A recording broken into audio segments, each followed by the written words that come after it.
चलिए आज बात करते हैं अबाउट आर्टिफिशियल इंटेलिजेंस यानी कि एआई। ये कमबख्त म्यूजिक फील्ड में भी आ गया।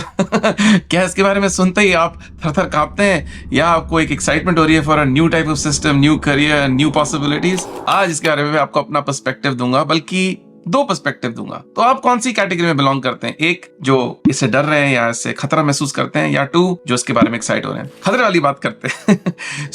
जैसे कि हर जमाने में किसी तरह का बदलाव आता है, परिवर्तन आता है, चेंज आता है, जैसे कि म्यूजिक इंडस्ट्री में भी आया। जब फोनोग्राफ का निर्माण हुआ तो पूरी म्यूजिक इंडस्ट्री उससे क्रिएट हो गई। एक डिवाइस क्रिएट होगा, उसके पीछे रिकॉर्ड्स बनाने के चक्कर में म्यूजिक कंपनियां बन गई, आर्टिस्ट को साइन करा जा रहा था और रिकॉर्डिंग इंडस्ट्री पैदा हो गई। जैसे कि ऑनलाइन म्यूजिक आया, स्ट्रीमिंग आया, यूट्यूब आया, तो वो रिकॉर्ड बिकने बंद हो गए, टेप बिकने बंद हो गए, सीडियां बिकनी भी बंद हो गई और ऑनलाइन स्ट्रीमिंग चालू हो गई।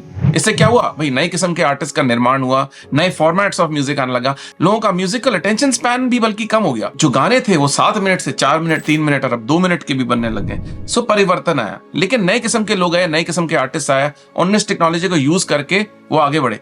एआई भी उस प्रकार की टेक्नोलॉजी है जिसमें आपको म्यूजिक में एक असिस्टेंस मिल सकती है, या वो खुद ब खुद पूरा म्यूजिक भी बना सकता है। तो अगर आप एक आर्टिस्ट हैं जिसको म्यूजिक में असिस्टेंस चाहिए, यानी कि किसी प्रकार के कॉर्ड्स या किसी प्रकार की रिदम आपको चाहिए जो आप खुद नहीं बजा सकते एज अ म्यूजिशियन, तो एआई है आपको असिस्ट करने के लिए, ताकि आपका पूरा ओवरऑल म्यूजिकल जो आइडिया है वो कंप्लीट हो सके विद दीज टूल्स। यदि आप म्यूजिक बनाना जानते ही नहीं और आप सिर्फ एक आर्टिस्ट हैं जिसको बनाया म्यूजिक चाहिए, तो ये भी पॉसिबल है। आज प्रॉम्प्ट के जरिए आप डिफाइन कर सकते हैं आपको किस प्रकार का गाना चाहिए और पूरा गाना लिरिक्स के समय तैयार होकर आपको एआई दे सकता है।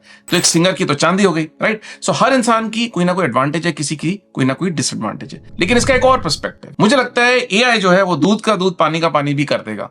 यानी कि जो म्यूजिशियन बनना चाहते हैं, जो एक इंस्ट्रूमेंट सीखना चाहते हैं, तपस्या करना चाहते हैं, वो तपस्या करेंगे, क्योंकि ये एक ह्यूमन नीड है। म्यूजिक बनाना, म्यूजिक क्रिएट करना, ये क्रिएटिविटी एक स्ट्रगल है जिसको करके इंसान को सेटिस्फैक्शन होती है। अगर इसका आप कोई हिस्सा हटा दे तो इंसान की सेटिस्फैक्शन में कमी हो जाएगी, बल्कि कोई चीज जो किसी एआई ने बनाई है वो उसको क्लेम ही नहीं कर सकता, किसी प्रकार का ग्रेटिफिकेशन वो फील ही नहीं करेगा। इसलिए एक म्यूजिशियन जो है, जो पियानो सीखना चाहता है, गिटार सीखना चाहता है, सिंगिंग सीखना चाहता है, वो अपनी क्वेस्ट पे जाएगा।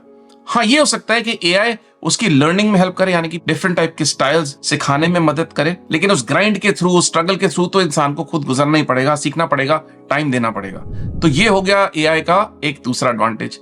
आपका क्या ख्याल है? आपको क्या लगता है कि इससे कोई नई इंडस्ट्री आएगी आपके लिए, या आपको खतरा महसूस होता है? प्लीज इसके बारे में कमेंट्स में लिखिए और बीट फैक्ट्री एकेडमी विजिट करिए हमारे कोर्सेज के बारे में जानने के लिए। अगर आप चाहें तो बीट फैक्ट्री की एक फ्री टूर आप ले सकते हैं। You can call and come and just see the environment. There is no pressure to join. You are most welcome to come and see what beat factory is about. I will see you next time.